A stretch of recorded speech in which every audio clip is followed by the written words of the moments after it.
The $200 billion a year cell phone industry maintains the scientific evidence doesn't support any such fears. But it turns out Richard Branson is not alone in his belief that cellular phones can no longer be presumed to be safe. I'm on this thing every day. In fact, even the man who 6 years ago was brought in by the industry to quell such fears, Dr. George Carlo, is now prepared to publicly say that has been the case all along. You cannot guarantee that cell phones are safe. That's absolutely true, but that has always been true. When cell phones first came out, it was widely assumed there couldn't be a risk because the power or radiation they produce was so low. But now that assumption is very much being called into question by several new scientific studies, which, while still preliminary, are regarded by some scientists as quite troubling. The cell phone transmits a microwave signal from the antenna to a base station or tower, often miles away.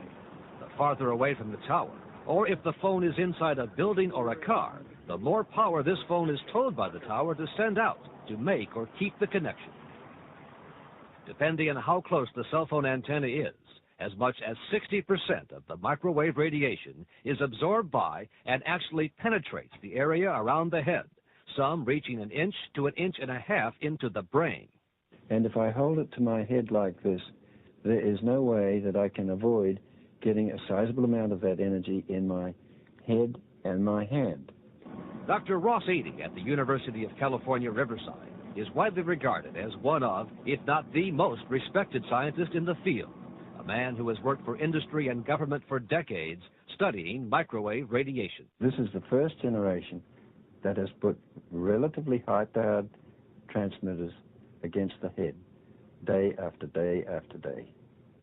Choosing his words carefully for this interview with 2020, Dr. Eady says the body of research, while still far from conclusive, raises the possibility of some very serious harm from extensive exposure to cell phones.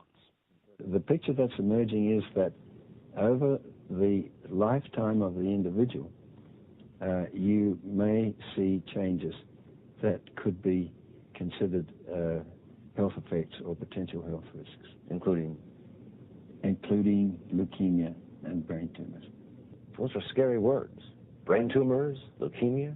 I understand, and I think responsibly one has to bring those into the forefront. Which may come as quite a surprise to the more than 80 million Americans and some 300 million more around the world who use cell phones. Just started checking for messages.